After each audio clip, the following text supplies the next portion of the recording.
मैं जवाब दे देता हूँ। आप हमारे रिस्पेक्टेड पर्सनैलिटी हैं, अगर आप नहीं होते तो मैं ऐसे एंटरटेन ही नहीं करता। टाइम ये 100 साल पहले या 100 साल बाद, पहले बाद में अभी, ये वो अल्फाज है जिनका ताल्लुक टाइम से है। टाइम शुरू ही हुआ है यूनिवर्स की बिगिनिंग के बाद, तो उसके पहले खुदा क्या कर रहा था? सवाल इलॉजिकल है, ये फेलेसी है। यानी आप ये कह रहे हैं कि यूनिवर्स के बनने से पहले खुदा क्या कर रहा था? टाइम के बनने से पहले का ताल्लुक टाइम से, टाइम उस वक्त था ही नहीं, तो ये सवाल ही इनवैलिड है खुदा के ताल्लुक से। दूसरी चीज, आर्ग्यूमेंट ऑफ कंटिंजेंसी जो मैंने आपके सामने पेश की है, आपने बार बार ये प्रूफ किया और ये कह रहे हैं कि गॉड ऑफ गैप्स। देखिए, पहले नहीं मालूम था, साइंस ने कर दिया। सिंपल्स की मिसाल से मैं समझा देता हूं। जिस गैप्स की आप बात कर रहे हैं ना, साइंस उन गैप्स को जिन चीज के जरिए भी प्रूव करेगा वो कंटिंजेंट ही होगा। अब चाहे वो फोर्स हो, मैटर हो या एनर्जी हो। लिहाजा सवाल हमारा उस वक्त भी वैलिड होगा जब तक कि आप नेसेसरी बीइंग पे ना आ जाएं, और इन्फिनिट रिग्रेस पॉसिबल नहीं है of causes in practical world, तो जाहिर है कहीं रुकना पड़ेगा, जहां रुकेंगे वही खुदा है। दूसरी चीज, आपने ये कहा, क्या कह रहा था मैं, किस पॉइंट को? What? Oh no, after that, just now.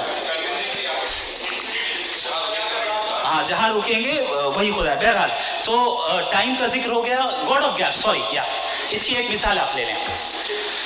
एक कार है, एक साहब ने देखा कि भाई कार जो है उसके व्हील्स कितने अच्छे लगे हुए हैं, सही जगह पे, स्टीयरिंग जो है कितने अच्छे जगह पे लगी हुई है, और सीट्स कितने वेल डिजाइंड है, कितनी प्रिसाइजली ये कार काम कर रही है। तो जरूर कोई ना कोई इसे क्रिएट किया है, किसी ने क्रिएट किया है। अब जावेद साहब आए और कह अरे जनाब बोनेट खोलिए, इसमें इंजन है, इंजन इस कार को चला रहा है, hence prove no one has created the car. This is illogical, this is irrational. आपने इंजन के जरिए उस गैप को तो साबित किया, लेकिन क्या उससे कार की जो क्रिएशन है और उसका जो क्रिएटर है ये इम्पॉसिबल हो जाए? ऐसा पॉसिबल है कि उसका सवाल खत्म हो जाए? ऐसा पॉसिबल है? नहीं। आपने गैप्स को फिल करके, कंटिंजेंट चीजों से गैप्स को फिल करके हमारे ऑब्जर्वेशन को और ब्रॉड कर दिया। अब हमें और पता चल गया कि ये जो कार है इसका सिस्टम कितना ज्यादा कॉम्प्लेक्स है। पहले कम समझते थे, अब कॉम्प्लेक्सिटी और ज्यादा वाजे हो गई। अब हमें समझ में आ रहा है कि हमारी सर्टेनिटी और बढ़ गई कि जरूर इस कार को किसी ना किसी ने बनाया। यही मामला यूनिवर्स का है। साइंस हमेशा फिजिकल वर्ल्ड की चीजों को ही फिल करती जाएगी और फिजिकल चीजों से ही करती जाएगी, चूंकि एम्पिरिकल एविडेंस का ताल्लुक फिजिकल वर्ल्ड से है। आप साइंस के जरिए मेटाफिजिकल रियलिटी को कभी साबित नहीं कर सकते। ये रॉन्ग टूल का इस्तेमाल करना है। ये वही काम है कि आप मेटल डिटेक्टर से प्लास्टिक डिटेक्टर करने चलें, जो कि जाहिर है सही नहीं है। Thank you.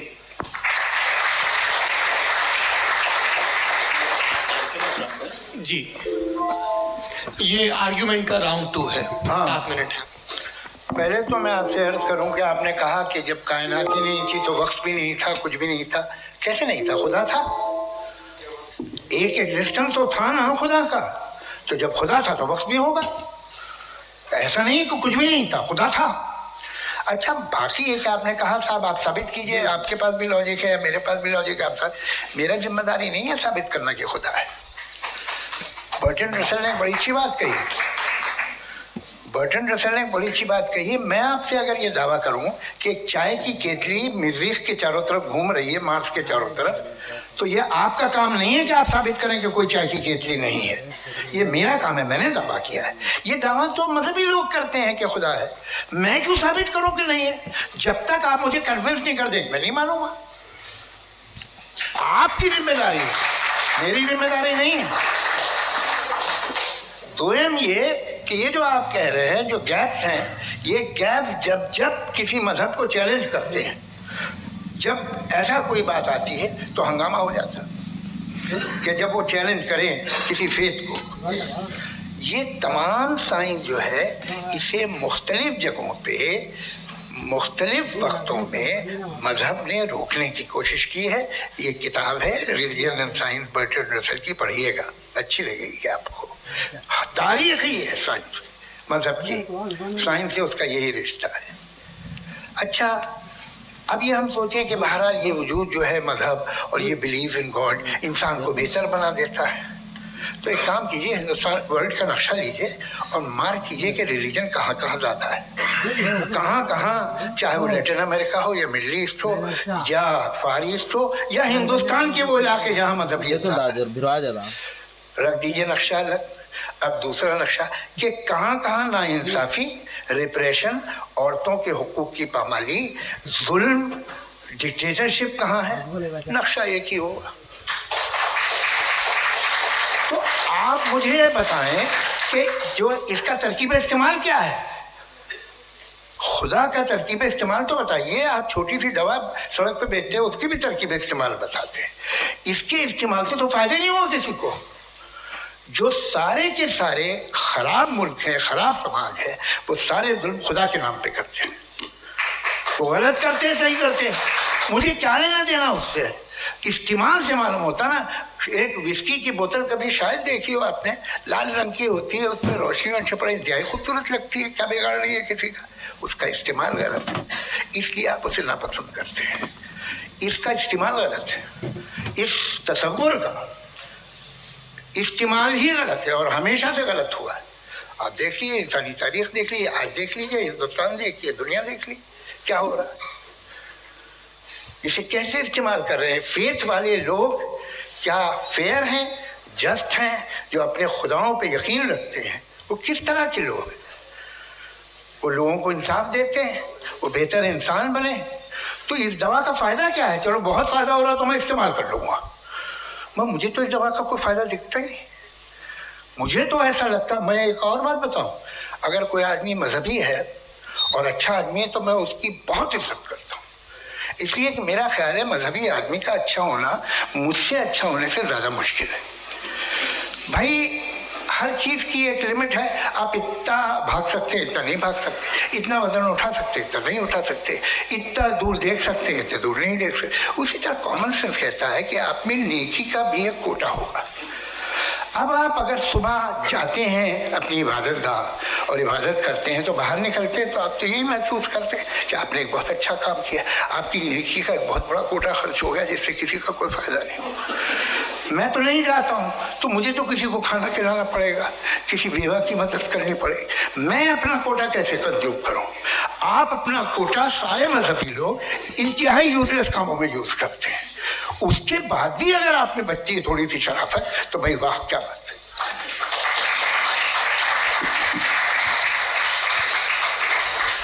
एक तो मुझे ये बात बहुत अच्छी लग रही है कि दोनों ही विद्वान समय को मानते हैं और बहुत समय से अपनी दलीलें और बाज़ दफ़ा समय से पहले अपनी तकरीरें पूरी करके अपनी अपनी कुर्सी पर बैठ रहे हैं। ये इस आर्ग्यूमेंट का राउंड 2 पूरा हुआ। अब रिबटल का राउंड 2 है और उसके बाद क्रॉस एग्जामिनेशन होगा। नहीं, आपका आर्ग्यूमेंट हो गया सर। हमारे यहाँ स्कूल के सिलेबस में पंच परमेश्वर कहानी पढ़ाई जाती है, प्रेमचंद जी की लिखी हुई। आप निश्चिंत रहिए, आपके कोई राउंड में मिस नहीं होने दूंगा। रिबटल का राउंड 2 मुफ्ती शमाइल नदवी साहब।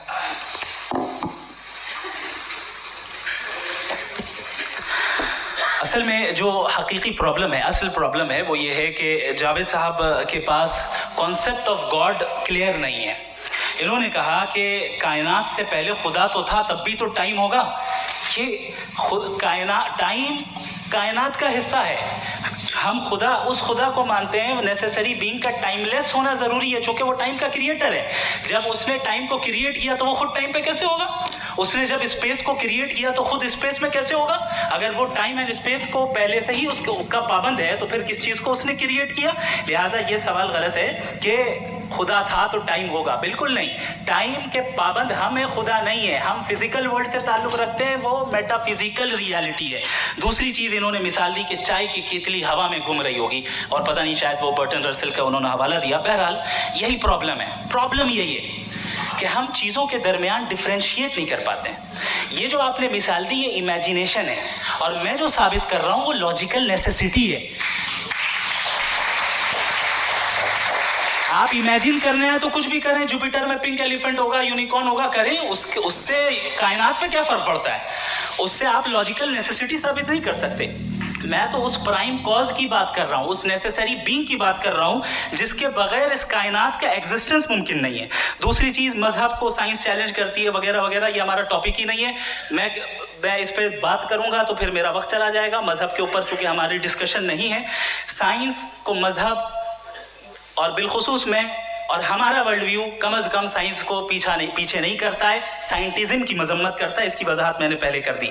दूसरी चीज इन्होंने कहा वर्ल्ड का नक्शा लीजिए, वर्ल्ड मैप लीजिए, तो अलग अलग जगह की। हजरत मैंने ये होमवर्क किया था और मैंने मिडिल ईस्ट का एक नक्शा लिया और यूरोप का एक नक्शा लिया, ये मजहबी इलाका और ये लिबरल और एथीस्ट इलाका। मुझे पता चला कि सबसे ज्यादा रेप केसेस जो है वहां पर है।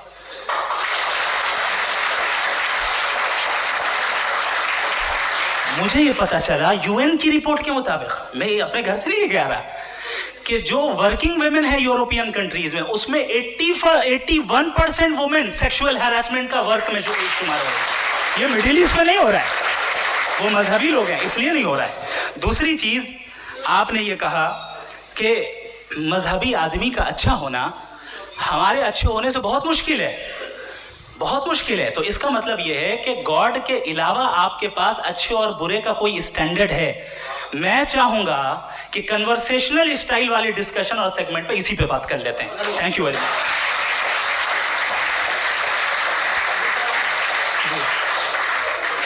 ये रिबटल का राउंड 2 है, आपके पास 5 मिनट का वक्त है और इसके बाद क्रॉस एग्जामिनेशन शुरू करेंगे। आप चाहें तो जो इन्होंने सवाल पूछे उनके जवाब आप रिबटल में भी दे सकते हैं। जी जी, देखिए पहले तो ये बात कि ये मिसाल गलत नहीं है, गलत है।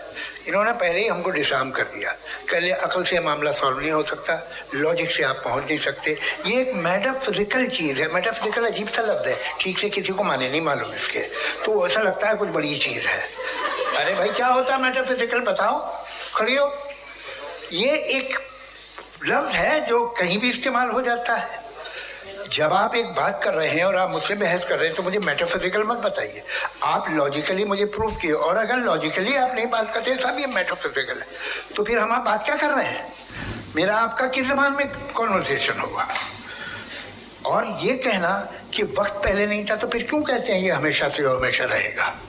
हमेशा वक्त है, तो आप कैसे कहते हैं वो हमेशा से है और हमेशा रहेगा? हमेशा का मतलब है कोई वक्त, अगर वक्त ही नहीं है तो हमेशा कैसे? बाहर वो रहेगा। अब मैं ये देखता हूँ, आपने कहा ना कि वहाँ रेप ज़्यादा होते हैं, तो हम एक बात देखते हैं कि दुनिया जिस पे वो कादर मुतलक है, जिसकी मर्जी के बगैर पत्ता भी नहीं हिलता, ओमनीपोटेंट है, ये दुनिया चल कैसे रही है? और इस दुनिया का हाल क्या है? 45,000 बच्चे जो 10 साल की उम्र से कम थे वो गाजा में मरे। भूख से काला हांडी में बच्चे मरते हैं और डिप्थीरिया से मरते हैं। डिप्थीरिया अजीब मर्ज है, गले में जाली बनना शुरू होती है, बच्चा नीला हो जाता है, गरीब का बच्चा, इसलिए कि उपास इलाज नहीं। ये कादर मुतलक है जो चाहे कर दे, इससे आप दुआएं मांगते हैं हमारी ये काम कर दे वो कर दे, तो इसका मतलब डे टू डे लाइफ में वो इंटरफेयर करता है और ये देख रहा है वो। अगर वो वाकई भी है फॉर डिस्कशन सेक, तो मैं जब दुनिया देखता हूँ तो मेरे दिल में उसके लिए कोई इज्जत नहीं पैदा होती। ये क्या कर रहे हो तुम पूरे ऑल पावरफुल हो, ओमनीपोटेंट हो, ओमनी प्रेजेंट हो। तुम तो वहाँ गाजा में रहे होगे ना, तुम्हारी जगह हो, तुम देख रहे थे कि बच्चे की कैसे धज्जियाँ उड़ रही, तुम देख रहे थे और तुम चाहते हो मैं तुम्हारी परस्तिश करूँगा और तुम हो भी। अरे यार, इसके अच्छे तो हमारे चीफ प्राइम मिनिस्टर हैं, कुछ तो ख्याल करते हैं। आप किसकी इबादत कर रहे हैं? अगर वो है भी, ये दुनिया नाइंसाफी से, जुल्म से, जबर से, तशद्दुद से भरी हुई है। और आप ये मत कहिएगा कि वो देख रहा है और वो बताएगा एक दिन। अगर वो देख रहा है और इंटरफेयर नहीं करता तो आप दुआ क्यों मांगते? आप कहते मेरा ये काम करा दे, इसके मतलब है वो दखल दे सकता है, वो आपको नौकरी दिलवा सकता है, भले दूसरे आदमी को ना मिले, मगर आपका काम कर देगा चूंकि आपने दुआ मांगी है। तो जब वो आपको नौकरी दिला सकता है, लड़की की शादी कर सकता है, बेटे को ग्रीन कार्ड दिलवा सकता है, तो कम से कम ये जो मर रहे हैं बच्चे, इनको रोक दे, कुछ तो करे। मुझे तो दुनिया में, इस दुनिया का कोई मालिक है, इसका ओमनीपोटेंट कोई रूलर है, और ये दुनिया ऐसी चल रही है। मैं तो चाहूंगा कि भाई ना हो, अगर हो तो बड़ी शर्मिंदगी की बात है। शुक्रिया।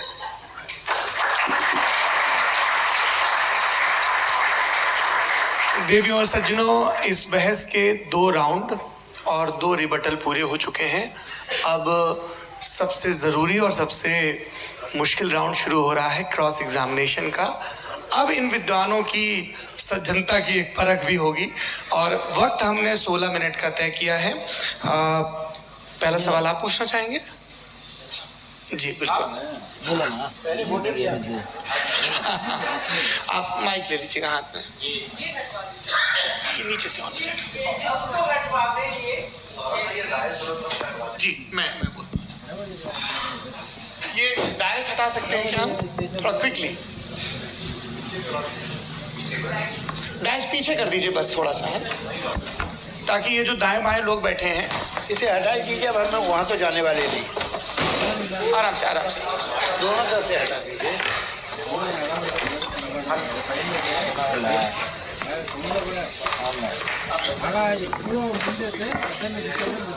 इस बीच आप लोग भी अपने अपने सवाल तैयार कर लें। ये ध्यान रखेंगे कि मैं यहाँ से सवाल दूंगा, आप लोगों को अपना हाथ ऊपर करना है, अपना नाम बताना है और अधिकतम 3 वाक्यों में अपना सवाल पूरा करना है। कई लोग सवाल की जगह भाषण देने लगते हैं, उससे आज बचना है। जी मुफ्ती साहब, पहला सवाल आपका, 16 मिनट है, हम दोनों लोगों के सवाल लेंगे। जी बहुत शुक्रिया। आपकी जो अभी बात हुई बहुत अहम थी, मैं इसको चाहूँगा कि आगे डिस्कस करूँ, लेकिन चूँकि अभी वो सेगमेंट है क्रॉस एग्जामिनेशन, तो सबसे पहला सवाल आपसे ये है कि जो मैं इतनी देर से कॉन्टिंजेंसी आर्ग्यूमेंट आपको बता रहा था, ये अकल से ही बता रहा था हजरत, आप ये बताएं कि आप इन्फिनिट रिग्रेस ऑफ कॉजेस को पॉसिबल मानते हैं या नेसेसरी बीइंग के एग्जिस्टेंस को सही समझते हैं? चूंकि 2 ही ऑप्शन हो सकता है, आप ये बताएं। देखिए, आपको मैं ईमानदारी से बात करूं, एक तो मैं कॉन्टिजेंसी वर्ड ठीक से समझता नहीं, और इस वक्त भी जो आपने अंग्रेजी के अल्फाज इस्तेमाल किए वो ज़रा थोड़े से मुझे डिफ़िकल्ट और कॉम्प्लिकेटेड लगे, तो आप ज़रा सिंपल ज़बान में सवाल कर सकते हैं? बिल्कुल कर सकता हूँ। जी। यूनिवर्स की हर चीज़ कॉन्टिंजेंट होने का मतलब ये है कि वो अपने एग्जिस्टेंस में किसी के ऊपर डिपेंडेड है। जो भी चीज़ डिपेंडेड होगी वो चीज़ इंडिपेंडेंट नहीं हो सकती, तो उसका कोई ना कोई कॉज होगा। तो अब आप क्या समझते हैं कि ये इन्फिनिट रिग्रेस है, यानी कॉज पर कॉज, कॉज पर कॉज, कॉज पर कॉज, और कभी कोई यानी एंडलेसली चलता रहा? क्योंकि अगर ऐसा होगा तो हम तो एग्जिस्टेंस में आते ही नहीं। लॉजिकली ये मुत्तफक अलैह चीज़ है, मुत्तफक अलैह, अग्रीड अपॉन। ओके, सॉरी, इस पे हमने एग्री किया था कि मुश्किल शब्द आएगा तो अर्थ बताना पड़ेगा। तो इन्फिनिट रिग्रेस तो पॉसिबल नहीं है, तो कहीं ना कहीं आपको रुकना पड़ेगा ऐसे नेसेसरी बीइंग पर। नहीं, कोई जरूरत नहीं रुकने की। किसने कहा आप रुकना पड़ेगा? आप रुकते हैं खुदा पे, आप नहीं रुकते। आप कहते हैं वो हमेशा से, जब उस वक्त से जब वक्त नहीं था। आप कहाँ रुकते हैं कि अब हुआ था वो? आप नहीं कहते। हम क्यों नहीं मान सकते कि यूनिवर्स जो है और बल्कि मल्टीवर्सेस जो है वो हमेशा से हैं, वो बनती है, बिगड़ती है। एक हमारे यहाँ एक चीज़ है, ब्लैक होल, वो समेट लेता है वापस, फिर ब्लास्ट होता है, फिर फैल जाता है, और इसमें हमारी तो खैर कोई औकात ही नहीं है। इंसान की एक छोटे से जर्रे पे हम 50-60 साल की उम्र रखते हैं, जो करोड़ों अरबों साल की कायनात है उसमें, और पैदा भी नहायत ही बेहुदा वजह से हुए थे।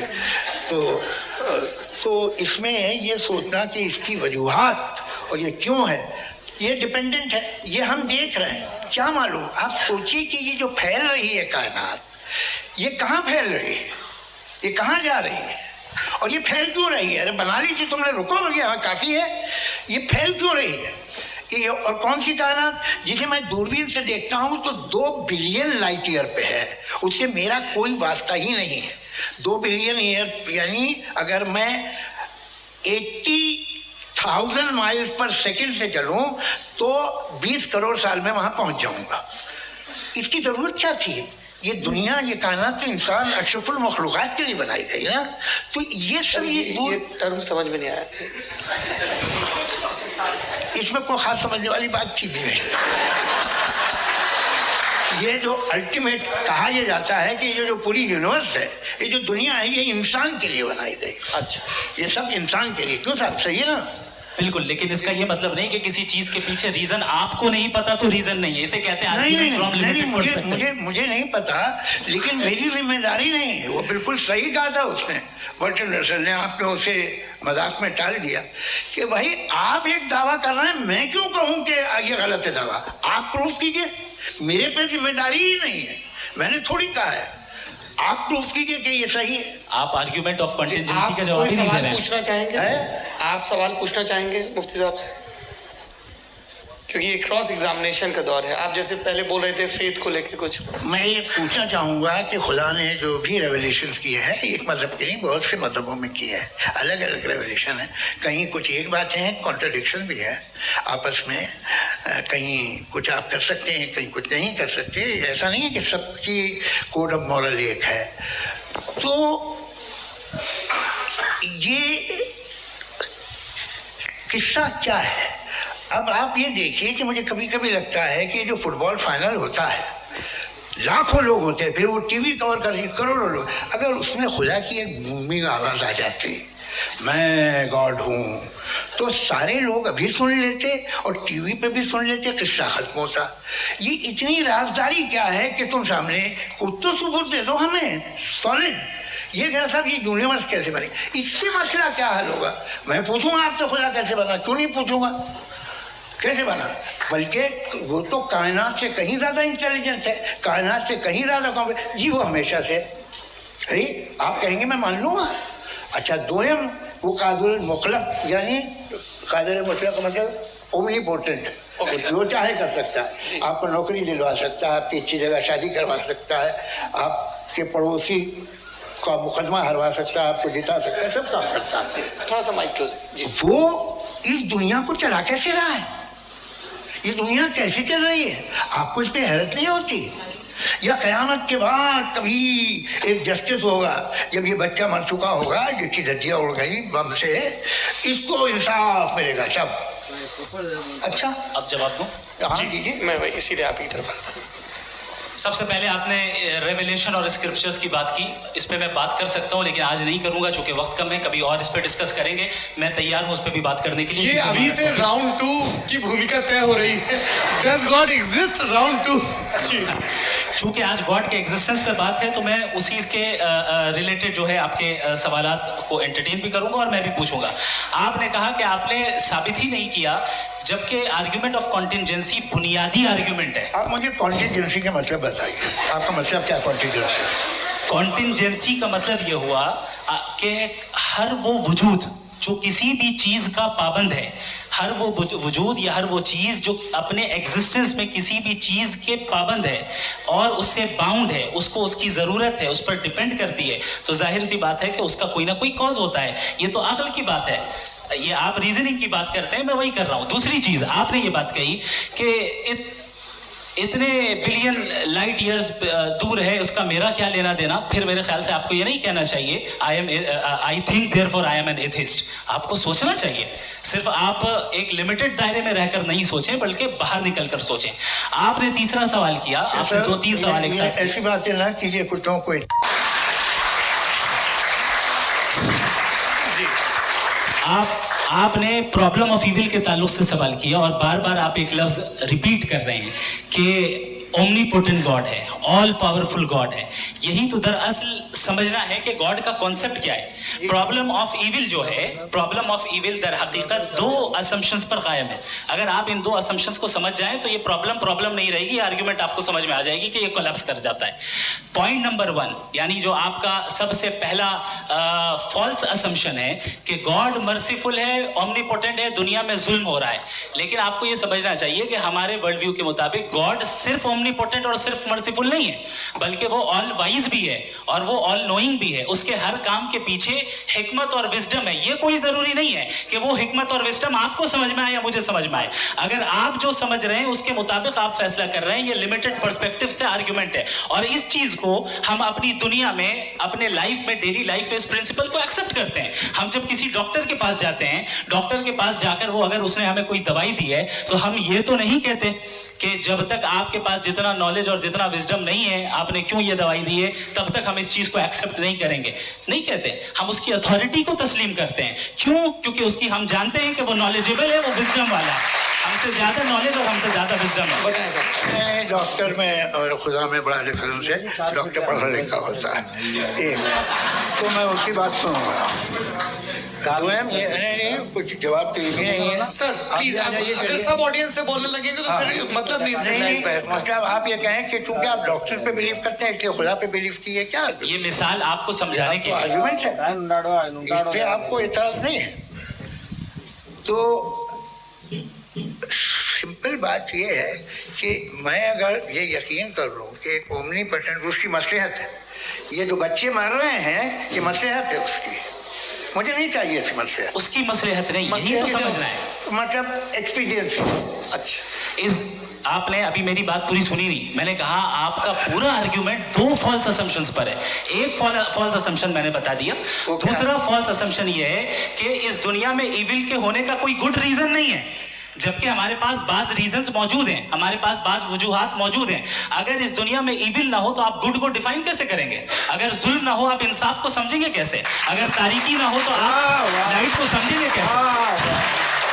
बहुत अच्छे। अभी और सुन लें, अभी और बाकी है। ये तो बात बहुत पसंद आई साहब मुझे कि जब तक रेप ना हो तब तक औरतों की इज्जत का ख्याल आपने मेरा जवाब पूरा सुना ही नहीं। जब तक के बच्चों का कत्ल ना किया जाए तब तक आपको बच्चों की मासूमियत की इज्जत। आपने पूरा जवाब सुना ही नहीं। क्या बात, क्या आपने नुक्ता निकाला? आपने पूरा जवाब सुना ही नहीं। आप सुन लें, मेरी बात सुन लें। ये मैंने आपको एक चीज बताई। दूसरी चीज, इस दुनिया में हम आए हैं टेस्ट के लिए, हमारा टेस्ट हो रहा है और हर इंसान का अलग अलग अंदाज में टेस्ट होता है। और इस दुनिया में अगर इविल मौजूद है तो वो इविल जरिया है हमारे अंदर ह्यूमन नोबल क्वालिटीज को डेवलप करने का और अलग अलग फील्ड में प्रोग्रेस करने का। और अगर हमारे अंदर और इस दुनिया में इविल नहीं होता तो बताइए टेस्ट का मतलब क्या होता? अगर मैं अपने स्टूडेंट को एमसीक्यूज दूं और उसमें सिर्फ राइट आंसर लिख कर दे दूं और कहूं तुम्हारा टेस्ट हो गया, ये मीनिंगलेस है। इस दुनिया में अगर हम टेस्ट के लिए आए हैं तो जाहिर है गुड एंड इविल दोनों मौजूद है। तो अगर गुड एंड इविल दोनों मौजूद है तो ये इविल भी खुदा का बनाया हुआ है? जी हाँ, खुदा का बनाया हुआ है। लेकिन अच्छा, चलो अच्छी बात। जी बिल्कुल, तो बिल्कुल खुदा ने बनाया। अभी तो ये है कि जो मेजॉरिटी है दुनिया में वो इविल है, तो ये खुदा एक्चुअली इविल के साइड पे लग रहा है मुझे। बिल्कुल भी नहीं, मेजॉरिटी में तो वो है। क्या बात कर रहे हैं भाई आप? कोई भी जो मुंसिफ होगा, चाहे आपका अपना घर हो जिसके आप सबसे बड़े हैं, चाहे आपकी ऑर्गेनाइजेशन हो जो आप चलाते हैं, वहां पर आप इविल रखेंगे साबित करने को कि बाकी लोग शरीफ हैं। मेरी बात सुनिए, क्या ये आर्ग्यूमेंट ही गलत है? अगर कि जब तक के कोई इविल नहीं होगा तब तक के शरीफ आदमी शरीफ नहीं लगेगा। अगर एग्जामिनर गलत ऑप्शन दे रहा है तो एग्जामिनर इविल नहीं हो गया। जो गलत ऑप्शन को सेलेक्ट कर रहा है वो फेल होगा। क्रिएटर ने इविल को बनाया है लेकिन वो इविल नहीं है। अच्छा सुनिए मेरी let me complete sir. Creator ने इविल को बनाया है टेस्ट के लिए, वो इविल नहीं है। इविल वो होगा जो उसे इख्तियार करेगा। छुरी को बनाने वाला गलत नहीं होता है, छुरी का गलत इस्तेमाल करने वाला गलत होता है। रेप को कैसे गलत इस्तेमाल करते हैं? रेप इंसान के फ्री विल का नतीजा है। ये रेप कैसे गलत इस्तेमाल होता है? ये मुझे अब सुन ले, अब सुन ले। गलत इस्तेमाल होता है। हाँ मैं बता रहा हूँ ना, मैं बता रहा हूँ कि जो इविल इस दुनिया में मौजूद है उसके कई सारे तरीके हैं। एक तरीका इंसान का अपना फ्री विल है। अब अगर कोई रेपिस्ट रेप कर रहा है तो इसका गॉड का कसूर नहीं है, वो अपने फ्री विल का गलत इस्तेमाल कर रहा है, उसको सजा मिलनी चाहिए। अच्छा। और उसी के लिए जहन्नम बनाई गई है। ये फ्री विल का भी बड़ा चक्कर। आप जब कोई बुरा काम करते हैं या कोई बुराई होती है तो ये कहा जाता है कि ये फ्री विल है। 7 billion free wills are moving on this planet. 7 billion free will. और एक आदमी अपनी फ्री विल से मुझे कत्ल कर दे तो मैं खुदा की मर्जी से मर रहा हूँ कि इसकी फ्री विल की वजह से? मेरी मौत खुदा के हाथ है या ये फ्री विल वाले के हाथ है? खुदा ने फ्री विल का निजाम बनाया है और उस निजाम का गलत इस्तेमाल करके कोई आपको मार रहा है, इस्तेमाल करके मेरा कत्ल कर देता है। अब मेरी मौत का जिम्मेदार कौन है? वो इंसान जिम्मेदार है। वो इंसान। जी। तो ये कहना कि और उसको सजा मिलेगी। तो अब आप आगे चलिए कि ये तय करना कि अल्लाह ही या खुदा, सॉरी अल्लाह ने, खुदा ही जिंदगी देता है, खुदा ही मौत देता है, ये गलत है। बिल्कुल गलत नहीं है। हाँ, नहीं, निजाम उसी ने बनाया फ्री विल का, निजाम मौत और हयात का उसी ने बनाया। You are contradicting yourself. अभी आपने कहा कि एक आदमी ने फ्री विल से आपको मार दिया, इसमें उसे फ्री विल दी गई थी, उसने गलत इस्तेमाल किया। 7 billion free wills are moving on this planet, और आप चाह रहे हैं कि मैं सिर्फ खुदा का ध्यान करूं। ये 7 बिलियन फ्री विल्स को मुझे लुक आफ्टर करना पड़ेगा कि नहीं? ये तो तबाहियां कर रही हैं और तबाहियां ज़्यादा हो रही हैं। बिल्कुल। तो अगर आप बताएं अगर खुदा नहीं है फॉर एग्जाम्पल, तो आप इविल को कैसे डिसाइड करेंगे? यानी how can you define evil objectively without God? Evil को डिफाइन करिए। देखिए, दुनिया में 2 तरह के जानवर हैं, एक जो अकेले रहते हैं जंगल में और एक जो ग्रुप्स में रहते हैं। ग्रुप में जो भी रहेगा, चाहे वो आपका फाउंडेशन हो, चाहे कोई क्लब हो, चाहे कोई पॉलिटिकल पार्टी हो, चाहे कोई यूनिट हो, उसमें आपको इंटरैक्ट करने के रूल बनाने पड़ेंगे। यानी लोग तय करेंगे। लोग तय करेंगे। अगर लोगों ने ये तय किया कि किसी का रेप करना सही, आप जस्टिफाई करेंगे? नहीं, आपका फाउंडेशन तो ये हो गया ना कि लोग ही विल डिसाइड करेंगे। नहीं, अरे दुनिया में ऐसे ग्रुप्स हैं जो रेप को जायज मानते हैं सर्टेन हालात में। मैं डिटेल में नहीं जानूंगा, आप भी जानते हैं। ये जो आईसिस वाले थे, इन्होंने क्या किया था, तो उन्होंने क्या किया उसका खुदा से कोई ताल्लुक नहीं है सर। मैंने सिंपल सवाल किया कि इविल को आप डिफाइन करते कैसे हैं? आइए वापस आइए जी। आप साथ में तभी रह सकते हैं जब कुछ आप ऐसे उसूल डेवलप करें जिसमें हर एक का बेसिक तहफ़्फ़ुज़, हर एक का बेसिक राइट हो और हर एक को कोई आराम मिले। यही तरीक़ा है किसी भी ऑर्गेनाइजेशन जिसमें एक से ज़्यादा लोग हैं और वो ऐसे चलती है ज़िंदगी। उसमें अगर आप गड़बड़ करेंगे तो तबाही होगी, नुकसान होगा, बर्बादियाँ आएंगी। और अगर उसमें आप घर ले लीजिए ना, एक हस्बैंड है, एक वाइफ है, बच्चे हैं, वालदा भी हैं, 2 बहनें भी हैं, एक भाई भी है। अब इसमें कोई निज़ाम आपको चाहिए साथ में रहने का, और एक दूसरे पे भरोसा रहे, एक दूसरे के बहीख्वाह हों, एक दूसरे की मदद करें, ऐसी जिंदगी। सर आपकी बात आ गई। आप ये कह रहे हैं कि लोग डिसाइड करेंगे क्या सही है क्या गलत है, यही है? मेजॉरिटी डिसाइड करेगी क्या सही है क्या गलत है? अरे भाई बिल्कुल। मेजॉरिटी अगर ये कहे कि नाजी जर्मनी के साथ जिस तरह मेजॉरिटी थी कि जेनोसाइड करना सही, आप जस्टिफाई करेंगे? उस वक्त आपका ये सवाल तेरे पे, उसके बाद क्लोजिंग। हाँ, उस वक्त प्लेनेट पे जो लोग थे, हाँ। उनमें कितने लोग हिटलर को सही समझते? अच्छा, प्लेनेट की मेजॉरिटी तय करेगी, सोसाइटी की नहीं। प्लेनेट की मेजॉरिटी गॉड के एग्जिस्टेंस को सही मानती है, आप क्यों नहीं मानते? ये हेलो ये क्रॉस क्वेश्चन का राउंड यहाँ पर समाप्त होता है। और ये बड़ा अच्छा है कि इस तरह से फ्रेगमेंट कर दिया गया है ताकि जो मरकरी ऊपर जाना नीचे जवाब दे दूं। जी। प्लेनेट की ज़्यादातर मेजॉरिटी कुछ दूसरे मजहबों के खुदा को मानती है। आप उन्हें क्यों नहीं, आप तो मेजॉरिटी की बात कर रहे हैं। ये क्लोजिंग आप ये कह रहे हैं इविल और गुड को डिसाइड मेजॉरिटी करेगी, मेजॉरिटी जो कर दे वो सही हो जाएगा। इसको जैसा आप ही लोगों ने तय किया है उसी फॉर्मेट को फॉलो कर लेते हैं। हाँ भाई, मैंने तो भले लोगों पे एतबार किया और तब मॉडरेशन तय किया। जी, आपके पास 5 मिनट का वक्त है, क्लोजिंग आर्ग्यूमेंट है, उसके बाद हम ऑडियंस से क्वेश्चन आंसर लेंगे जावेद साहब के क्लोजिंग आर्ग्यूमेंट के बाद। ओके, बहुत शुक्रिया जी। हमारा जो टॉपिक है डज गॉड एग्जिस्ट, मैं इस पे इतने एकेडमिक तैयारी करके आया था। मुझे था कि मैंने सोचा था कि कई सारे मैं आर्ग्यूमेंट्स दूंगा, लेकिन वक्त की भी किल्लत और जावेद साहब बार बार इधर उधर चले जा रहे थे तो उसको भी थोड़ा एंटरटेन करना पड़ गया। डज गॉड एग्जिस्ट पे मैं एक ही आर्ग्यूमेंट दे पाया। आर्ग्यूमेंट्स बहुत हैं और डेफिनेटिव आर्ग्यूमेंट्स हैं, और मेरे आर्ग्यूमेंट को किसी एक राउंड में भी इन्होंने एंटरटेन नहीं किया और रेफ्यूट नहीं किया। एक राउंड में भी नहीं, एक राउंड में भी नहीं, और ना ही अभी आपका क्लोजिंग आर्गुमेंट आएगा, नहीं, वो बता देना। Argument of contingency sir. अरे मैं आपसे कई बार कह चुका हूँ, कंटिजेंसी कंटिजेंसी का मतलब अब मैं कैसे समझाऊं आपको आपस में, हाँ, आप और कितने आसानी से समझाऊं मैं, मुझे तो नहीं समझ में आ रहा है। आप अपनी कंटिजेंसी उर्दू में बोल सकते हैं। हाँ, आप अपनी बात पूरी कर लें जी। आखिरी 4 मिनट। दूसरी चीज, just a minute please ma'am, can I talk? दूसरी चीज ये है कि आपने एक तो इसका जवाब नहीं दिया, दूसरा आपने गॉड के ना होने पर कोई डेफिनेटिव आर्गुमेंट नहीं दिया, सिर्फ मजहब पे बात कर रहे हैं आप। मजहब तो आज हमारा टॉपिक ही नहीं था। आज तो हमारा टॉपिक हो, आप मजहब से ले लेकर आईएस तक चले गए। भाई हमारा क्या ताल्लुक है उससे? We condemn them. और उसका गॉड से क्या ताल्लुक है? अगर कोई गलत काम कर रहा है, किसी ने किसी को कत्ल किया, किसी ने किसी का रेप किया, उसको सजा मिलनी चाहिए। और आपके पास कोई भी rational strong foundation of morality नहीं है। आपने कहा कि मेजॉरिटी तय करेगी सोसाइटी की, वो सही होगा। मैंने कहा हिटलर को फिर आप सही कहेंगे, नहीं, प्लैनेट की सोसाइटी की मेजॉरिटी तय करेगी। तो प्लैनेट की मेजॉरिटी गॉड की एग्जिस्टेंस को मानती है, आप कह रहे हैं ये रिलीजियस है।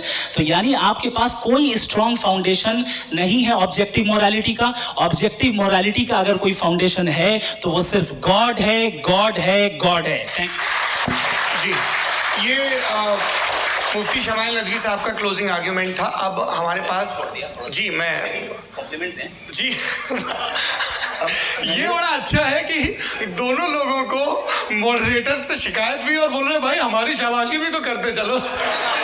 अब मेरी बात जी, आपके पास जावेद अख्तर साहब 5 मिनट का वक्त है, ये आपका क्लोजिंग आर्ग्यूमेंट है। टाइम रीसेट कर दें जी। देखिए, बहुत सारी बातें हैं। गॉड का डेफिनेशन दुनिया के किसी भी रिलीजन में है कि वो ओमनीपोटेंट है, ओमनीप्रेजेंट है, he is just, he is kind, he loves you and so on. मैं जब दुनिया देखता हूँ तो मुझे कोई ऐसा सुप्रीम पावर यहाँ दिखाई नहीं देती है जो इंसान की बहबूदी के लिए कुछ कर रही हो, कमज़ोर को बचा रही हो, मदद कर रही हो, जालिम को पीछे हटा रही हो। मैं नहीं देखा, तारीख में नहीं। एक तो अगर है और ये देख रहा है तमाशा, तो उसका होना न होना बराबर है। दोयम ये कि ये जो है, जब आप ये कहते हैं कि कायनात जिसकी कंटिजेंसी है, मैं देखिए वो लफ्ज़ इस्तेमाल किया मैं, तो ये कैसे हो सकती है भाई? और फौरन आप सरेंडर कर देते हैं कि जाहिर है कि इसका बनाने वाला तो इससे 10,000 गुना ज़्यादा कॉम्प्लिकेटेड होगा। उस पर आपके होने पे कोई इतराज़ नहीं है। उसे वो टाइमलेस है, वो पहले से था, टाइम तो बहुत बाद में आया। ये सब आप मानने को तैयार है जिसका आपके पास कोई सबूत नहीं, आपके पास कोई रीज़न नहीं। आपकी तारीख क्या है मज़हबों की? बिलीफ की, जो खुदाओं का बिलीफ है, ये कॉन्स्टेंटली गलत साबित होता रहा है। मतलब आप कहें कि अरिस्टोटल के ज़माने में तो सब जाहिल थे, वो भी इतने ही यकीन से खुदा पे यकीन रखते थे, जो अब नहीं रहा। ये भी नहीं रहेगा, आप लिख लीजिए। और इसके आसार आपको दुनिया में दिखाई देना शुरू हो चुके हैं। ये बहस क्या आज से 100 साल पहले इस तरह हो सकती थी? यहाँ तक तो आपको हम ले आए हैं। तो सर अरे इनको मदद की जरूरत नहीं भाई, ये सेल्फ सफिशिएंट आदमी है, आप क्यों इनकी मदद कर रहे हैं? Sir please. तो ये जो है तमाम बातें अपनी जगह हैं। ये एक पैकेज है। आप अकेले, कोई आदमी ऐसा नहीं जो सिर्फ वक्त मांगता, उसके साथ बहुत पैराफर्नेलिया आता है, अलग अलग पैराफर्नेलिया आते हैं। They have always created chaos in the society. मैं तो आपको सीधा ऑफर देता हूँ कि दुनिया में 10 इम्पोर्टेंट बिलीव्स हैं। आप एक मानते हैं, 9 नहीं मानते। 9 में आप एथियस्ट हैं, 9 को आप बिल्कुल रीजनेबली मेरी तरह देखते हैं। तो 90 मजहबी आदमी भी 90% एथियस्ट है। वो दूसरे खुदा नहीं मानता, एक खुदा मानता है, अपना वाला, बाकियों को कहता है गलत है।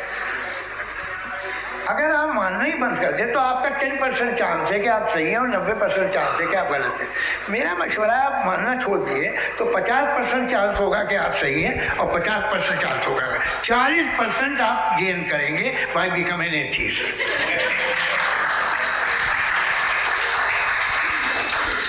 ये एक फरसूदा ख्याल है, ये ख़त्म हो रहा है। हो सकता है मेरी ज़िंदगी में ना हो, लेकिन ये हो जाएगा।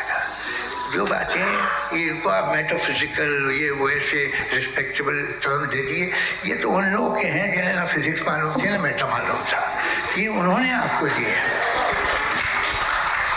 जी बहुत शुक्रिया आप दोनों लोगों का। और अब इस बातचीत का आखिरी राउंड शुरू होगा, डज गॉड एग्जिस्ट की ये बहस मुफ्ती शमाइल नदवी और जावेद अख्तर साहब के बीच। आप लोग अपने अपने हाथ ऊपर करेंगे, मैं यहाँ से तय करूँगा। और माइक हमारे पास है क्या? एक ही माइक है ऑडियंस के लिए? 2 माइक है, एक इस तरफ एक इस तरफ, ठीक है। तो जी सबसे पहले हमारी सहयोगी हैं मारिया शकील जी, पूछिए सवाल।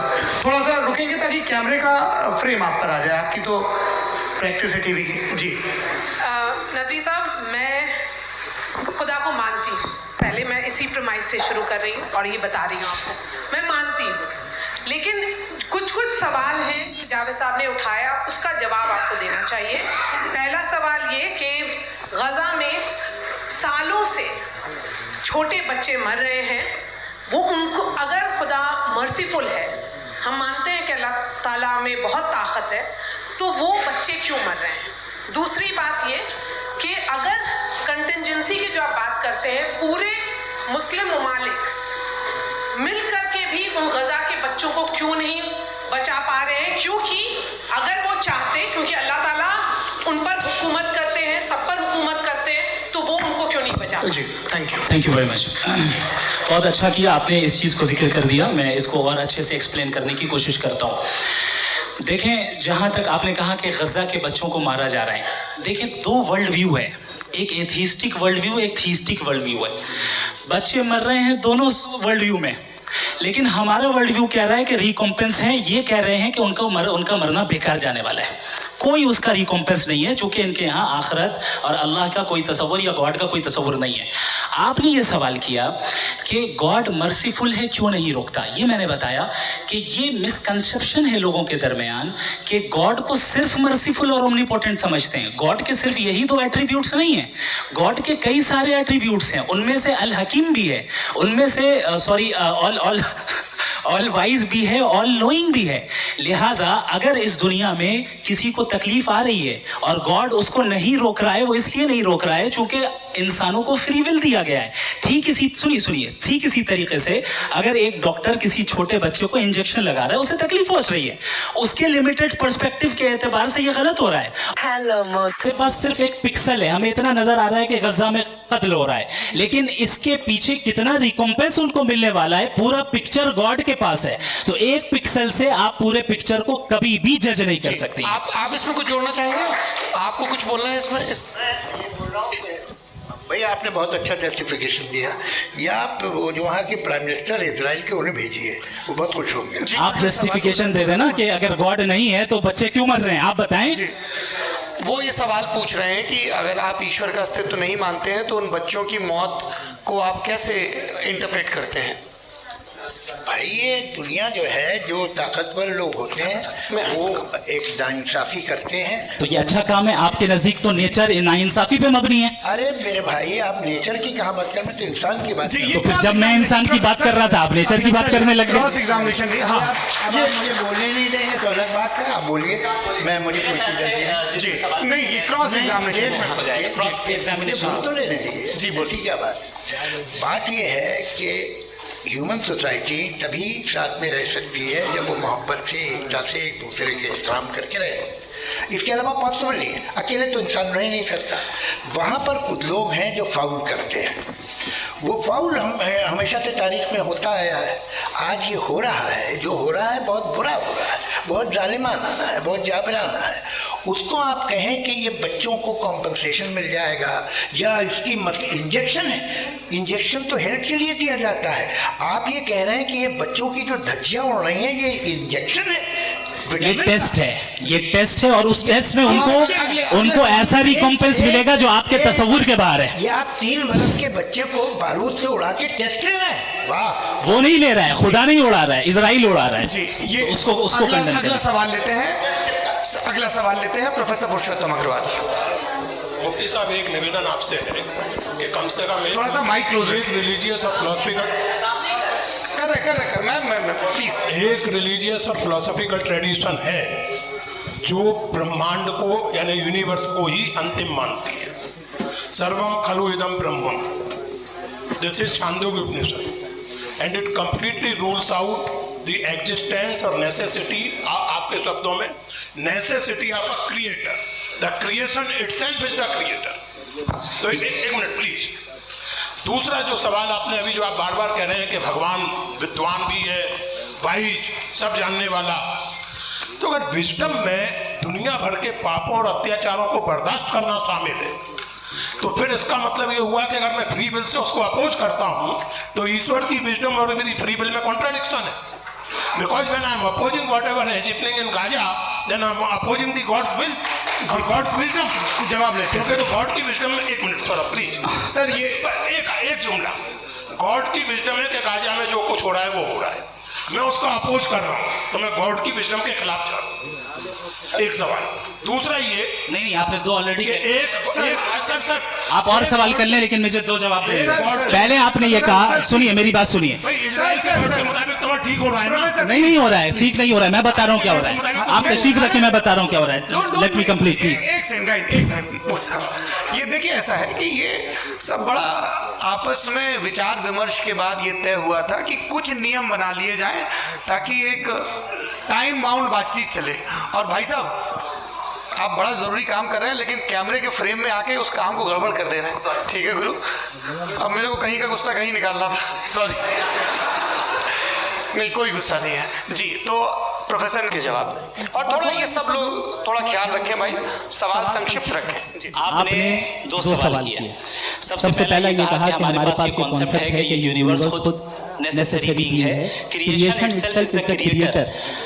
हाउ इरैशनल इज दिस कि मैं एग्जिस्ट करूंगा बाद में, लेकिन अभी एग्जिस्ट कर भी रहा हूं, यानी एक ही टाइम में एग्जिस्ट भी कर रहे हैं, नहीं भी कर रहे हैं। This is not true. दूसरी चीज आपने कहा कि अगर इजराइल में, सॉरी माफ कीजिएगा, Israel doesn't exist, occupied Palestine में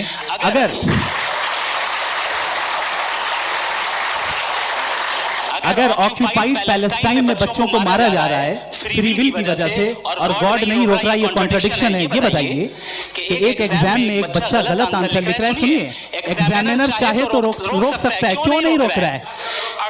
ये कॉन्ट्रडिक्शन है, ये कॉन्ट्रडिक्शन नहीं है। नहीं सर, ये आपस में, ये क्या आपका सवाल? माइक दीजिए। फ्री विल दिया गया है टेस्ट के लिए, अकाउंटेबिलिटी के लिए। अगर फ्री विल नहीं होता, कहते हैं हमें रोबोट बना दिया गया। आपकी जो भी पोजीशन, मैं अपनी फ्री विल के नाते, अपने ह्यूमन विजडम के नाते गाजा में हो रही अत्याचार का विरोध करता हूँ। बिल्कुल करना चाहिए। हिसाब से मैं गॉड की विजडम का विरोध कर रहा हूँ। बिल्कुल नहीं, बिल्कुल भी नहीं, बिल्कुल भी नहीं। उसका वहां पर गाजा में कत्ल होना ये इंसानों के गलत इस्तेमाल का नतीजा है, फ्री विल के इस्तेमाल का नतीजा है। गॉड इसका हुक्म नहीं देता, उससे रोकता है। यही तो मसला है ना, आपके लिए कॉन्सेप्ट क्लियर है। भाई आपने तो बताया था इंजेक्शन लगाने से बच्चे को तकलीफ होती है, ये इंजेक्शन लगा। सर आप ऐसे रेटोरिक स्टेटमेंट है तब तो कोई मसला नहीं समझते रहे। This is a rhetoric statement, this is not a logical argument sir. I am sorry. आखिरी 30 मिनट बड़े मुश्किल होने वाले हैं जी। मुफ्ती साहब, आपको कैमरे का फ्रेम पता है जी? सबसे पहले दोनों को मुबारकबाद। एक सर अपना नाम बता दें। आप अमेरिका में शिकागो में रहते हैं, इतना मुझे याद है। यासीर सलीम अल-वाजदी मेरा नाम है। जावेद सर, आपसे एक क्वेश्चन है इन्फिनिट रिग्रेस के ताल्लुक से। एक हाइपोथेटिकल सिनेरियो है, मसलन अगर आप सर माइक थोड़ा सा प्लीज क्लोज रखिए जी। अगर आप शायर इसलिए हैं कि आपके कोई उस्ताद शायर थे, और वो इसलिए शायर थे कि उनके कोई उस्ताद शायर थे, और इसी तरीके से हम माजी में पीछे चलते चलते चले जाएं और कहीं ना रुके, तो माफ कीजिएगा आप कभी शायर नहीं हो सकते। लेकिन आप शायर हैं, आपका शायर एग्जिस्ट करता है, इसका मतलब ये है कि आप कहीं ना कहीं रुके हैं। तो मेरा सवाल ये है कि क्या आप इन्फिनिट रिग्रेस ऑफ कॉजेस को लॉजिकल फैलेसी मानते हैं या नहीं मानते? हाँ या मैं लॉजिकल फैलेसी नहीं मानता हूँ, लेकिन मेरा प्रॉब्लम ये है कि जब मैं नहीं मानता हूँ तो I will continue with this logic जो फैलेसी नहीं हो। आप एक जगह रुक जाते हैं जाके, आप कहते हैं ये गेंद कैसे बनी, ये जजीरा कैसे बना, ये समंदर कैसे बना, ये ज़मीन कैसे बनी, और अचानक गॉड पे जाके आपको ब्रेक लग जाता है। एक बार आप सवाल नहीं करते कि भाई इनको बनाने वाला तो इनसे भी कॉम्प्लिकेटेड हो, वो कैसे बना, उसके बारे में आपने इत्मीनान कर लिया वो हमेशा से। तो अगर आप उसे हमेशा से मानते हैं तो फिर ये मान लीजिए कि कायनात हमेशा से, क्या तकलीफ? हम वजूद नहीं आते जी है? हम मौजूद नहीं। अच्छा सर क्यों नहीं होता? मैं बताऊँ प्लीज। जैसे मैंने मिसाल दी आपके शेर, आप आपका शेर कभी वजूद में ना आता अगर शायर इसी तरह चलते रहे हमेशा। जी माइक मेरे ख्याल से इन्फिनिट रिग्रेस का कॉन्सेप्ट क्लियर नहीं हो पाया। सर रहने दें, ठीक है। हाँ, थोड़ा सा मॉडरेटर का भी ख्याल रखें। नहीं आपने तो रखा है, आपने रखा है। यहाँ पे गौहर रजा साहब है, वो भी एक सवाल पूछना चाहते हैं। माइक यहाँ नीचे सवाल कर दिए नीचे। पहले तो ये कह दूं कि मैं उन बच्चों से शर्मिंदा हूं जिनको क़ज़ा में कत्ल किया गया, क्योंकि हमारे होते हुए कत्ल किया गया। लेकिन उससे ज़्यादा शर्मिंदगी इस बात से हुई कि मुझे लगा कि मुफ्ती साहब उसको जस्टिफाई कर रहे हैं। बिल्कुल भी नहीं। आप बहुत ही गलत, मुझे लगा मैं गलत हूँ, बिल्कुल गलत सवाल पूछा। मैं जावेद भाई से डिसएग्री करता हूँ। देखिए अगर देखिए सर एक सेकंड आप सर वेट अरे आप मैं कुछ मेरे पहले मुझे अपनी बात कह लेने दीजिए।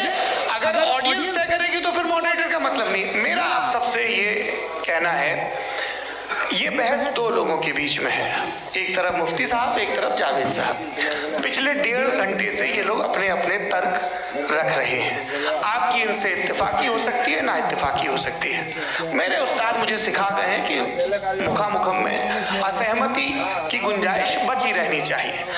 अगर मैं आपकी बहुत इज्जत करता हूँ गौहर साहब, आपने जो कमाल की किताबें लिखी साइंटिफिक टेम्परामेंट, लेकिन मेरी ये गुजारिश है आप सबसे कि यदि आप इन लोगों ने जो बोला उन पर टिप्पणियां करेंगे तो ना वक्त की पाबंदी रहेगी ना वोट शासन। आप सवाल पूछ लें, उस सवाल में जो बात आ जाए वो आ जाए। मैं जावेद साहब से डिसएग्री करता हूँ, इसलिए जावेद साहब से सवाल पूछ रहा हूँ। आपका सवाल जावेद अख्तर साहब से। और सवाल ये है मेरा कि जावेद साहब ने कई बार लॉजिक का इस्तेमाल किया कि साइंस में लॉजिक है और रिलीजन में लॉजिक नहीं है।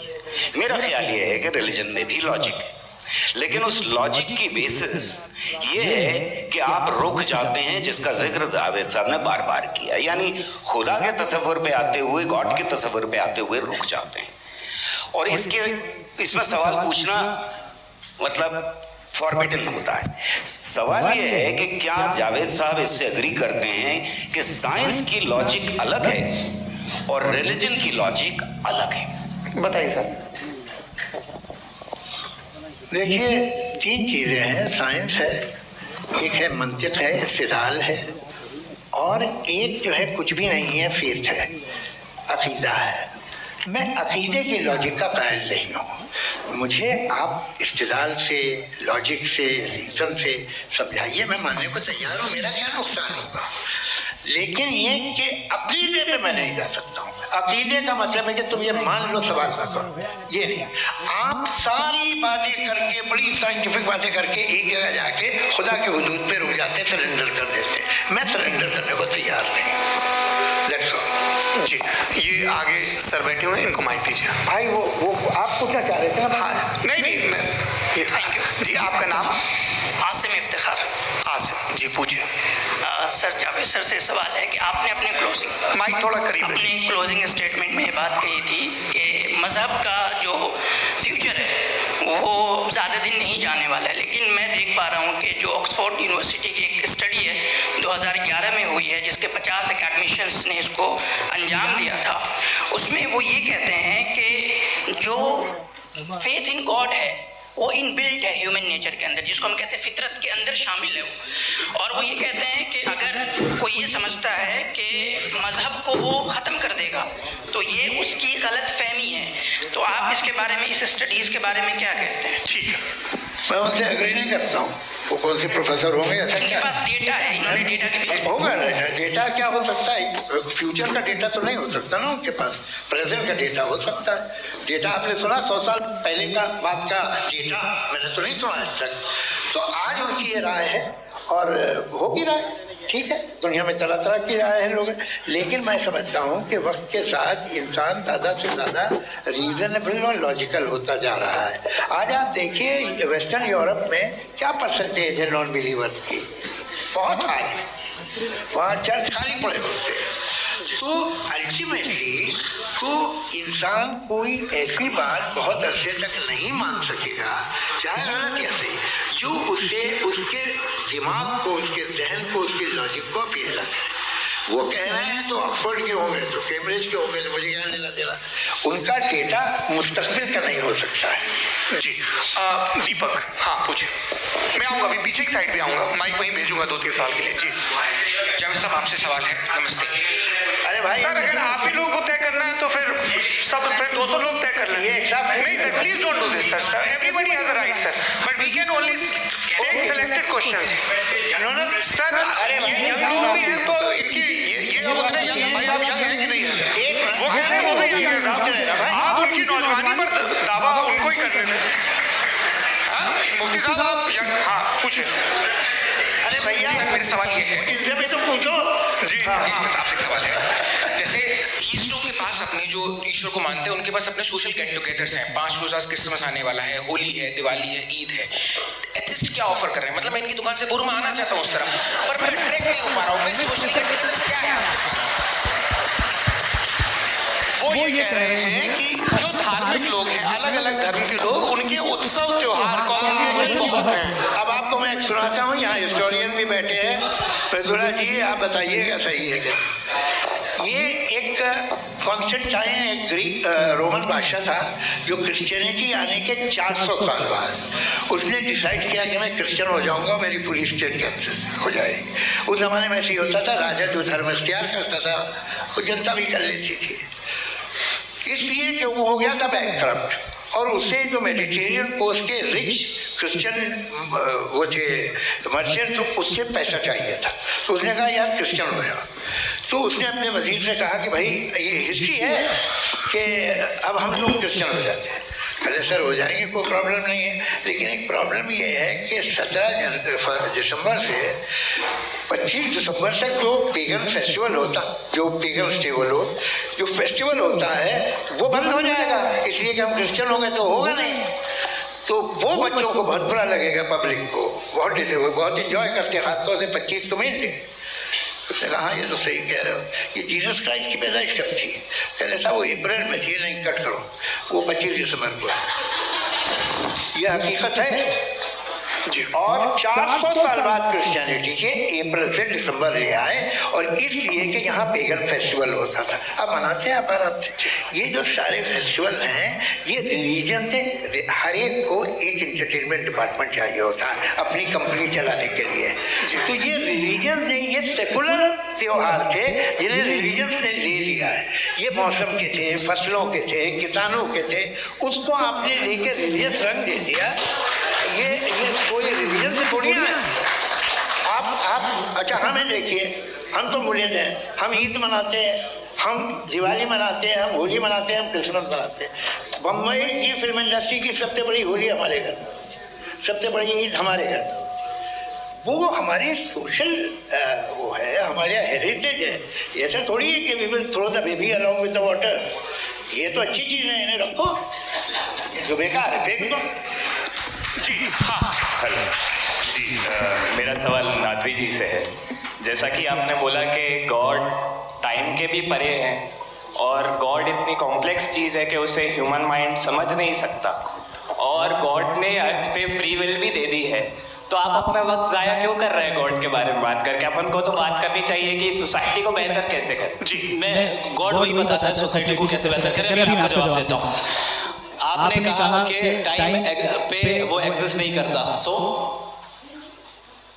नहीं, मेरा सवाल ये है कि जैसा आपने बोला कि गॉड बहुत ही कॉम्प्लेक्स चीज है। मैंने कहा ही नहीं कॉम्प्लेक्स है, तो आपके अल्फाज हैं। कॉम्प्लेक्स का लफ्ज गॉड के लिए सूटेबल नहीं है। क्यों? क्योंकि कॉम्प्लेक्स वो चीजें होती हैं जो ऑब्जेक्ट हो। God is not an object जिसको आप इंस्ट्रूमेंट के जरिए लेबोरेटरी में जाकर टेस्ट करें, वो इट्स वेरी कॉम्प्लेक्स। नो, वो कोई कार का इंजन नहीं है। मेरा फिलोसॉफिकली नेसेसरी बीइंग ऐसी बीइंग है जो सिंपल बीइंग है। हाँ, आप उसको मुकम्मल तौर पे उसकी तमाम हिकमतों को जान ले और हर चीज को जान ले, ये पॉसिबल नहीं है, क्योंकि वो ऑल वाइज है, आप ऑल वाइज नहीं है, और वो खुदा है, वो आपको सारी चीजें बता दे, ये जरूरी नहीं। मेरा सवाल ये नहीं था, मेरा सवाल ये था कि जब गॉड इतना परे है इस दुनिया से कि उसने अर्थ पे फ्री विल भी दी है। हम सब ह्यूमंस की फ्री विल है और जो सोसाइटी में हो रहा है वो अपन लोग डिसाइड करेंगे। तो अपन लोग डिसाइड नहीं करेंगे ना, अपन लोग डिसाइड नहीं करेंगे। गॉड जो है, गॉड ने वो उसकी जात, उसकी एग्जिस्टेंस टाइम एंड स्पेस से परे है, लेकिन वो हमारा टेस्ट ले रहा है और उसी गॉड ने हमें बताया कि तुम्हें क्या करना है क्या नहीं करना। तो जाहिर है उस गॉड की बात सुनेंगे ना। जी, वो पीछे एक चश्मा लगाए जो मैम खड़ी हैं उनको दीजिए। हाँ आप जी जी बिल्कुल आएंगे। देखिए मैं कोशिश कर रहा हूँ सब तरफ जाने की। हाँ उनको दीजिए माइक। जी हेलो सर, मैं ओमनी प्रेजेंट नहीं हूँ, टाइम पाबंद हूँ और जहाँ तक कोशिश कर सकता हूँ करूँगा। जी आपका नाम बताइए। मेरा नाम अब आने वाला है।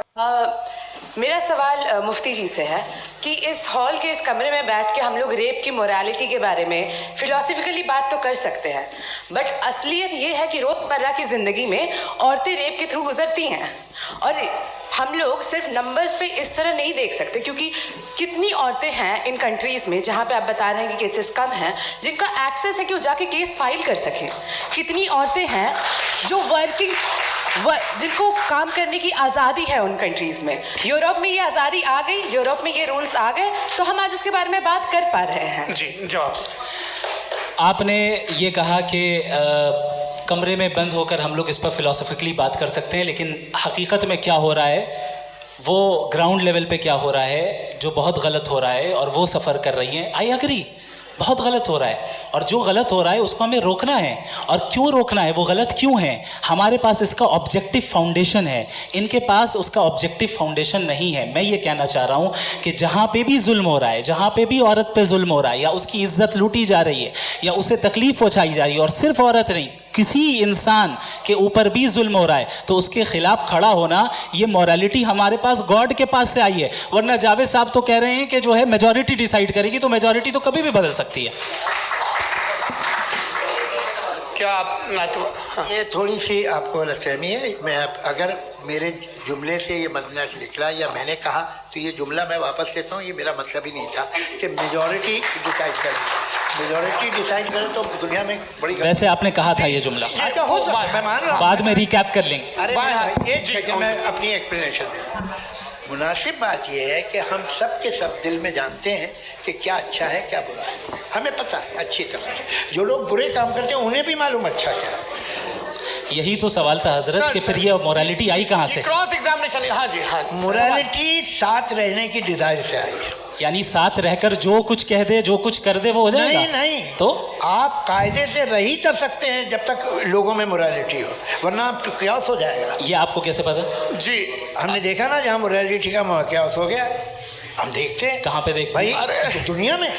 आप जो कह रहे हैं, आप कहीं पे अगर गलत हो रहा है तो उसको आप गलत देखिए। आप एपिस्टेमोलॉजी की बात कर रहे हैं, मैं ऑन्टोलॉजी की बात कर रहा हूँ। मैं इस बहस फाउंडेशन के बाद क्या आप दोनों लोगों को चाय पे होस्ट है? करूंगा, वहां पे क्रॉस एग्जामिनेशन कर लीजिएगा। अभी ऑडियंस का हक मार रहे हैं आप लोग भाई। सर जस्ट लोग हैं आप लोग। और ये भाई ये हाँ उधर आएंगे, उधर जी सर आएंगे। अच्छा सर मेरा नाम लईकुर रहमान है और मैं अलीगढ़ मुस्लिम यूनिवर्सिटी का स्टूडेंट हूँ।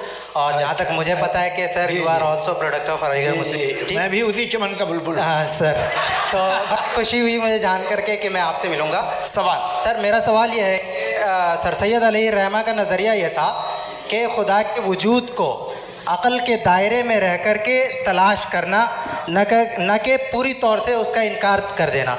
Sir how will you define it? नहीं तो ये तो आप इन्हें बताइए। ये सवाल है कि खुदा का वजूद साबित कर रहे हैं। नहीं तो सर आपने इनकार कर रखा है, इस वजह से मेरा क्वेश्चन। उन्होंने यही एक सेकंड सर सैयद ने यही कहा ना कि अक्ल से आप खुदा के वजूद को साबित नहीं कर सकते, यही कहा ना भाई। वो उन्होंने कहा कर सकते हैं और वो कर दिया गया आज। वो फोन तलाश करना या साबित करना अक्ल से नहीं हो सकता। अरे सवाल तो सुन लीजिए जी। अक्ल से नहीं हो सकता है, यही कहा ना आपने। अक्ल से हो सकता है। अरे वो यही कह रहे हैं भाई, आप बता रहे हो सकता है, वो तो कुछ और। आप अगर सर देखो नौजवान फोन ले लो, वो इतनी कमाल की यूनिवर्सिटी है। अरे भाई दे दो जरा एक मिनट, दे दो भाई मेरी बात सुनो, माइक पे बोलो ताकि जो लाखों लोग देख रहे हैं। माइक दे दो ना। अरे देंगे ना माइक, तुम ठहरो तो।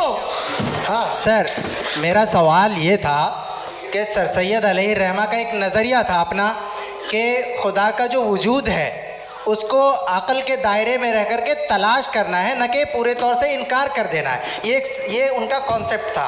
लेकिन मेरा सवाल ये है कि आप इसको कैसे डिफाइन करते हैं, एक्सप्लेन कैसे करेंगे, मैं आपसे जानना चाहता हूँ, चूँकि you are the product of Aligarh Muslim University. मुझे अक़ल के दायरे में रखे मैंने बहुत तलाश की, मुझे मिला नहीं। हाँ, ये इधर वो चश्मा लगाए जो, हाँ उनको दे दीजिए। जी फटाफट पूछिए, बस 5 मिनट है, 5 मिनट में खत्म हो रहा है। हाँ, अस्सलाम वालेकुम मुफ्ती साहब। एंड मेरा सवाल जावेद अख्तर साहब से। क्या नाम है आपका? अरे भैया मुझे क्या पूछ रहे हो? फैज पूछिए फैज साहब। तो मेरा सवाल ये है कि अभी जो एथियस्ट है वो problem of evil argument use कर रहे हैं अगेंस्ट मुस्लिम्स, राइट? कि इस दुनिया में इतना सारा ईविल है और अगेंस्ट मुस्लिम तो यहाँ अगेंस्ट थियस्ट। हाँ, थोड़ा सा करेक्ट कर लीजिए भाई। पूरी मशक्कत इसी बात की थी कि किसी एक मजहब पे बात ना टिके। जी, तो बेसिकली ये आर्ग्यूमेंट ऐसा है कि इस दुनिया में इतना ज़्यादा ईवल एग्जिस्ट करता है और अगर एक ऑल गुड गॉड है तो वो रोकता क्यों नहीं है? लेकिन इस सवाल में एक हिडन अजम्पशन ये है कि इस दुनिया में ईवल एग्जिस्ट करता है। अब एथियस्ट ये कैसे ऑन्टोलॉजिकली प्रूव कर सकते हैं कि इस दुनिया में ईवल एग्जिस्ट करता है? मैं आपको बताता हूँ, थोड़ा सा समझा। नहीं सर, हम लोग इनको सुनने आए। नहीं please don't do that. I want to explain ontology. नहीं, हम समझ गए सर, इनको अब जवाब देने दीजिए। अच्छा, सवाल पूछ लो। मैं अभी तक क्या था वो मैं थोड़ा सा ऐड ऑन कर लेता हूँ। तुम गुरु, तो हम जब इसका राउंड 13 करेंगे ना तब तुमको स्टेज पे बिठाएंगे। जी तो हाँ जल्दी से। तो देखिए, एथियज्म के हिसाब से सब कुछ रैंडमली बन गया है, सब कुछ एटम्स और मॉलिक्यूल्स है। एक पत्थर में और मुझ में सिर्फ इतना फर्क है कि हम लोग एटम्स और मॉलिक्यूल्स का अलग अलग रीअरेंजमेंट है। अब एक पत्थर को कोई इंसान तलवार से 2 टुकड़ों में काट दे या मुझे, according to atheism it is same. There is no evil and good according to atheism. जी, अच्छा, फैज साहब का सवाल ये है कि हाँ, कोशिश भी करते तो इससे गलत सवाल नहीं कर पाते। एक लाइफ फॉर्म है और लाइफ फॉर्म में फीलिंग्स हैं, मतलब लाइफ फॉर्म सुनता है, देखता है, टेस्ट कर सकता है, फील कर सकता है। तो उसकी जो क्वालिटी इस बबल में आ गई है, वो जानवर में भी है, इंसान में भी है। तो जाहिर है कि उसे कोई तकलीफ पहुंचेगी, तो चूंकि उसके पास वो सेंसिटिविटी है तो मैं करेगा। पत्थर में वो सेंसिटिविटी नहीं है। तो ये क्या सवाल हुआ कि अगर पत्थर को काटा तो पत्थर को तकलीफ नहीं होती, तो आपको काटे तो आपको क्यों तकलीफ हो? बैठ जाइए। जी हाँ, अगला सवाल। हाँ पूछे जी जावेद अख्तर साहब। अरे भैया, सब आप लोग मुफ्ती साहब को छोड़ रहे हैं, तो मेरे ही पीछे पड़े हैं क्या? फिर चलो बोलो भाई। You asked how God can exist when children die in Gaza. You asked how God can exist when children die in Gaza, and you also mentioned the rise of atheism in Europe. But the same events also are leading many atheists and non-believers to turn towards faith. How do you interpret this contradiction? Where suffering हर जगह कुछ खामियां हैं। बेटा एक minute, मैं आप ही को कहेंगे। देखो वो तो कुछ खामियां, कमज़ोरियां, खराबियां सब जगह है।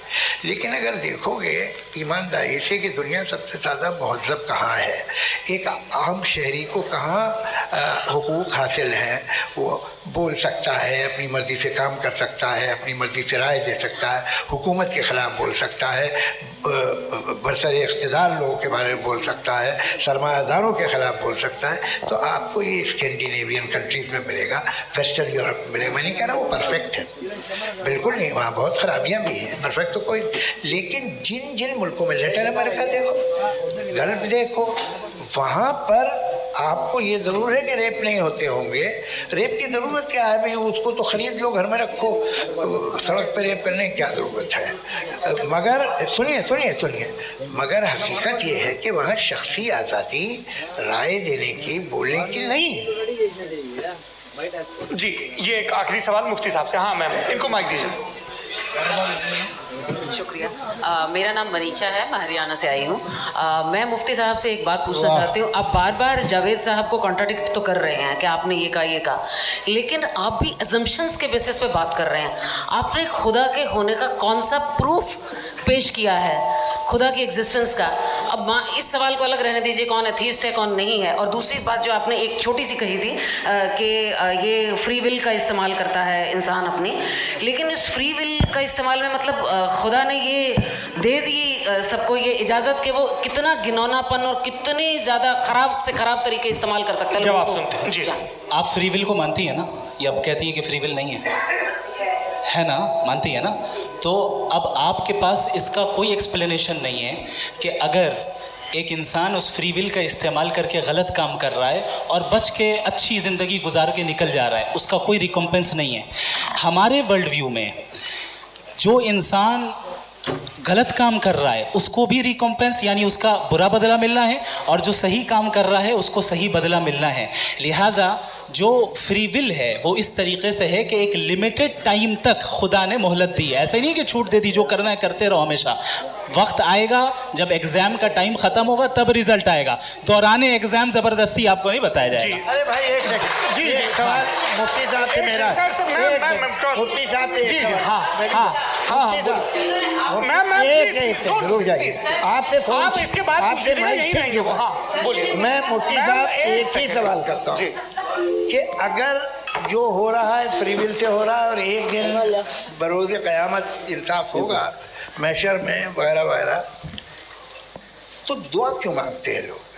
दुआ मांगते हैं इसके मतलब है अभी भी उसने ये डिपार्टमेंट रखा है कि मैं रोज़मर्रा की ज़िंदगी में इंटरफेयर कर सकता हूं। He can. तो तुम कैन हो, तुम मुझे नौकरी दिला देते हो, मेरे बेटे को ग्रीन कार्ड दिला देते हो, और 45,000 बच्चे मरते उन्हें रोकते नहीं हो।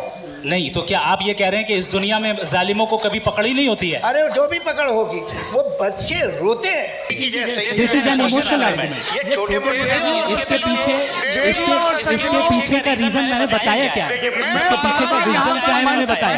आप लोगों को सज्जनों इसलिए कह रहा हूं ताकि थोड़ा सा आपके कॉन्शियस पे जोर रहे कि आपको ऑर्डर बचा के रखना है। वक्त तय हुआ था, ये वक्त पूरा हुआ, आपने इतने ध्यानपूर्वक सुना, मैं आप सबका बहुत बहुत शुक्रगुजार हूँ। यदि इन दोनों विद्वानों की इच्छा होगी तो कभी हम इस बातचीत का राउंड 2 राउंड 3 यही तो देखिए खूबी है इंसान की कि बहस मुबाहसे में वो पड़ा रहता है। आप लोगों ने बड़े ध्यान पर बहुत बहुत शुक्रिया इसी के साथ ये बातचीत। आप लोगों को मैं एक